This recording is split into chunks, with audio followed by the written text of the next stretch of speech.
मैं नागपुर से आया हूँ, थोड़ा याद रखो। आरएसएस का हेडक्वार्टर है, वहीं से आ रहा हूँ। वहाँ 2022 में 1 लाख लोगों का हेडक्वार्टर पे मोर्चा ले जाऊंगा आरएसएस के। किसी की औकात नहीं जो रोक ले। 2023 को 5 लाख लोगों का, 2024 को 7 लाख लोगों का, 2025 को जब आरएसएस का शताब्दी वर्ष होगा 10 लाख लोगों का ले जाऊंगा। नागपुर का ही हूँ मैं, आरएसएस का हेडक्वार्टर है नागपुर का, मैं वहीं से आया हूँ। मैं जानता हूं उनकी क्या है। तब 3.5% ब्राह्मणों को लगा अब 3.5% के आधार पर हम चुनाव कैसे जीते। तब समस्या खड़ी हुई। तब उन्होंने ये सोचा कि यदि हम हिंदू मुसलमान का मामला नहीं खड़ा करेंगे तो एससी एसटी ओबीसी के लोग हमारे साइड में खड़े कैसे होंगे। हमारे साइड में तभी खड़े हो सकते हैं जब मामला हिंदू मुसलमान का खड़ा किया जाएगा। जब मामला हिंदू मुसलमान का खड़ा होगा तो कोई एससी एसटी ओबीसी का आदमी मुसलमान के साथ कैसे खड़ा होगा। वो तो राजस्थान के बाद जम्मू में जो एक मामला सामने आया उसमें भी जो तार जुड़े हुए निकले भारतीय जनता पार्टी से निकले हैं। इस तरह पूरी घटनाओं को लेकर क्या कहना चाहते हैं, क्या कोई सोची समझी साजिश लगती है। भारतीय जनता पार्टी और आरएसएस के लोग हिंदू मुसलमान का मामला खड़ा किए बगैर 2024 का चुनाव जीत नहीं सकते। अगर उनको जीतना है तो उनके पास हिंदू मुसलमान का मामला खड़ा करने के अलावा कोई विकल्प नहीं है, क्योंकि वो लोगों की मौलिक समस्याओं में से एक भी समस्या का समाधान नहीं कर रहे। सेंट्रल गवर्नमेंट में उनके पास बहुत ज्यादा पावर है, मगर किसी समस्या का समाधान होता हुआ दिख नहीं रहा है। और 2024 का चुनाव अभी 23 ही बाकी है। तो ये मामला अगर वो खड़ा नहीं करेंगे तो फिर क्या करेंगे। जैसे फॉर एग्जाम्पल हम यहाँ प्रेस कॉन्फ्रेंस ले रहे थे, हिंदू मुसलमान का मामला हम नहीं खड़ा कर रहे, मगर कुछ पत्रकार वो चाहते हैं कि मामला हिंदू मुसलमान का खड़ा हो। ये तो हम समझ रहे राजनीति है, ये पत्रकारिता नहीं है, राजनीति है। लेकिन सर जो ये नफरत फैल रही है देश में, इसका कोई कार्ड है किसी के पास कोई रोक सकता है? इन नफरत फैलाने वालों को सड़कों पर निपटना होगा। हम उसकी तैयारी कर रहे हैं। सड़कों पे कैसे निपटेंगे? लोकतांत्रिक तरीके से सड़कों पर नहीं निपटा जा सकता। सड़क पे जो निकल रहा है वो तो जेल में जा रहा है। कौन प्रोटेस्टर जितने हैं बताइए, सबके खिलाफ एफआईआर हुई है, जेल में। एफआईआर वो तो लड़ाई का हिस्सा है ना। एफआईआर मान लो, जैसे मान लो लॉ एंड ऑर्डर का उल्लंघन अगर होता है, जैसे फॉर एग्जांपल रोहतक में मेरा कार्यक्रम था, डीएनए परिषद थी, तो वहां के ब्राह्मण जो है वो मेरे ऊपर दबाव नहीं डाल सकते, क्योंकि उनको मालूम है डरने वाला आदमी नहीं है। तो मेरे ऊपर नहीं डिबाटा वाला, वो जो हॉल वाला था ना, वो हॉल वालों को दबाव डाल के हॉल कैंसिल करवाया। जहां हमको इकट्ठा होना था हॉल कैंसिल करवाया। अगर वो बहादुर की औलाद होते तो मेरे से बात करते, ऐसा नहीं किया, हॉल कैंसिल करवाया। तो मैंने दिल्ली में कार्यक्रम किया, मैंने वो कार्यक्रम दिल्ली में किया, 13 करोड़ लोगों ने देखा।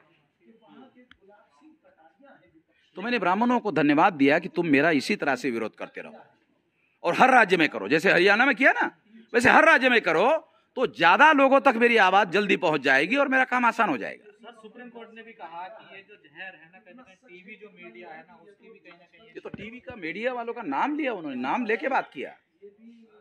मीडिया वाले जब मामला सुप्रीम कोर्ट में विचाराधीन है, उस विषय पर चर्चा करने की क्या जरूरत है। सुप्रीम कोर्ट का जज बोल रहे हैं, यकीनन उनका सही है, क्यों कर रहे मीडिया वाले। टीवी एंकर कह रहे हैं कि फिर सिर्फ मौसम की जानकारी दें। हम कितने सारे मामले जो विचाराधीन थे, जिस पर बहस होती चली आ रही है शुरू से लेकर अब तक। देखो, क्या केवल मौसम का ही विषय है या दूसरा विषय वो जिन्होंने चुना, दूसरे के अलावा कोई तीसरा, चौथा, पांचवा, 10वां देश की समस्याओं का कोई विषय नहीं है।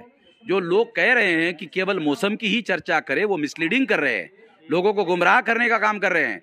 समस्याओं की भरमार है देश में, उसके ऊपर चर्चा कराई जा सकती है, मगर टीवी वाले भी उनको टीआरपी चाहिए, उसके ऊपर विज्ञापन है, विज्ञापन के साथ जुड़ा हुआ मुद्रा वाला मामला है। सर आपको नहीं लगता है कि सर इस समय एकता के बजाय जो शेड्यूल कास्ट है उनको जागरूक करने की जरूरत है कि वो एक पॉलिटिकल पावर बने। 18 साल 4 महीने का था, 65 साल चल रहा है, उसको आप सलाह दे रहे हो ऐसा करना चाहिए। जिंदगी निकल गई यही करते करते, इतना बड़ा संगठन खड़ा किया, दिख नहीं रहा। यही तो सवाल है ना सर। देखने के दो नजरिए हैं। एक, 10 लोगों का भी आप कवरेज कर सकते हो और 10,000 का भी कवरेज नहीं कर सकते हो। हो रहा है भाई देश में। मैंने लखनऊ में कई लाख लोगों को इकट्ठा किया रमाबाई मैदान में, कोई अखबार में खबर नहीं है भाई, क्या कि नहीं? रिकॉर्डेड है, वीडियो है, खबर ही नहीं है। इस बात को मानते हो? सर, प्रोफेसर रतनलाल जुबेर की गिरफ्तारी हो जाती है, निपुण शर्मा की गिरफ्तारी नहीं होती है।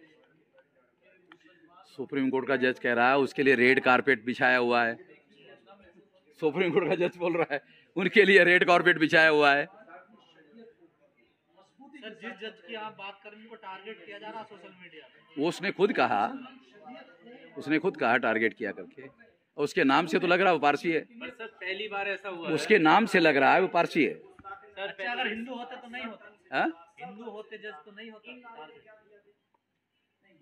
मैं जब आप कहते हो ना हिंदू, तो हिंदू नाम का जो शब्द है ना, ये मुसलमानों के आगमन और आक्रमण के साथ भारत में आया है, ये भारतीय शब्द नहीं है। लड़ाई तो इसी शब्द की है ना। ये तो राजनीति में कैसे हुआ, अभी आपको थोड़ा सा आधा मिनट लेकर के बताता हूं कि ये कैसे हुआ।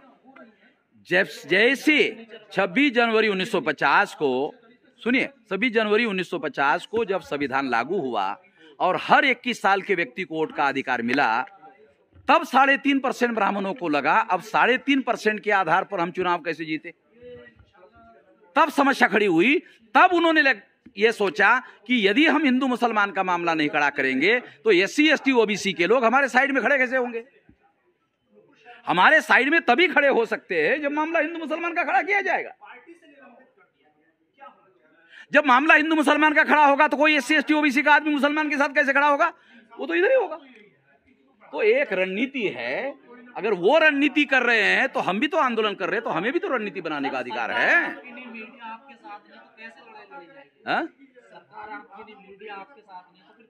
सोशल मीडिया ने 13 करोड़ लोगों तक आवाज पहुंचाई। आप लोग हैं अभी सोशल मीडिया सबसे बड़ा मीडिया हो गया है, ऐसा वही लोग बोल रहे, प्रिंट मीडिया वाले बोल रहे, इलेक्ट्रॉनिक मीडिया वाले बोल रहे, और बोल ही नहीं रहे, उनके चैनल को सोशल मीडिया में दिखा रहे। बराबर है मैडम?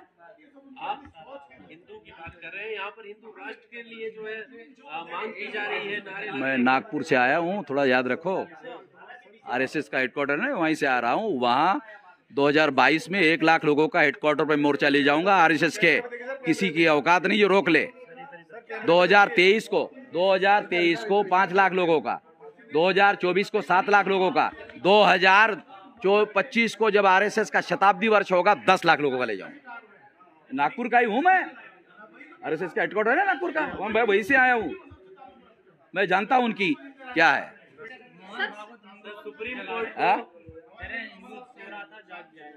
हिंदू को जगाने की बात, तो मैं यही कह रहा हूं कि SC ST OBC जाग जाए तो उनकी हवा निकल जाएगी। सर सुप्रीम कोर्ट को, सर देखो, संविधान SC के आधार पर अधिकार दे रहा है, ST के आधार पर अधिकार दे रहा है, OBC के आधार पर अधिकार दे रहा है। संविधान में कहा लिखा हुआ हिंदू के आधार पर अधिकार दिया? वो लोग जगाएंगे तभी ना अल्पसंख्यक ब्राह्मण बहुसंख्य हो जाएगा, तभी तो सत्ता पर काबिज होगा। नरेंद्र मोदी को कौन सा अधिकार RSS के लोगों ने दिया? OBC का नरेंद्र मोदी OBC की जाति आधारित गिनती कर रहा है क्या? जानवरों की गिनती कर रहे हैं, OBC की जाति आधारित गिनती नहीं कर रहे। OBC का प्रधानमंत्री OBC के ही विरोध में फैसले कर रहा है, तो फैसला करने का अधिकार नरेंद्र मोदी के पास है? कौन कहता है? मैं तो नहीं मानता। सुप्रीम कोर्ट का एक ही टिप्पणी आई है नुपुर शर्मा को लेकर, उसी के बाद सुप्रीम कोर्ट को सुप्रीम कोर्टा ट्रेंड करने लगा और कोई कार्रवाई नहीं हुई। क्या ये पता नहीं लगाया जा सकता था? बड़े आराम से पता लगाया। सुप्रीम कोर्ट पहल करके इस पर कार्रवाई कर सकता है। सुप्रीम कोर्ट के पास एक्स्ट्रा ऑर्डिनरी पावर है। संविधान में सुप्रीम कोर्ट के पास जांच करने का, अपने लेवल पर जांच करने का भी अधिकार है। होती क्यों नहीं है? ये मैं कैसे बता सकता हूँ होती क्यों नहीं है? जब जज की ही बेइज्जती और सुप्रीम कोर्ट की ही बेइज्जती हो रही है तो बचाने का काम मैं कैसे करूं? मैं तो कह रहा हूं कि मैं आपके समर्थन में हूं, मगर संवैधानिक अधिकार आपको है, आप पहल तो करें। चलिए ठीक है सर, चलिए sir, thank you. Supreme court ने तो नुपुर शर्मा को जो है उदयपुर हत्याकांड का दोषी भी बताया, तो फिर उस पर FIR होनी चाहिए। सुप्रीम कोर्ट ने बाद में कहा, पहले मैंने कहा उसको पकड़ो, तो अभी तक उसकी वजह से बहुत सारे लोग मारे गए। सर उनकी गिरफ्तारी के लिए आपकी पार्टी ने क्या किया? हैं? नुपुर शर्मा की गिरफ्तारी के लिए हम तो चला रहे, नुपुर शर्मा की मांग चल रहा है। सबसे पहले तो मैं ही वीडियो बना के मांग किया। चलिए ठीक है, धन्यवाद।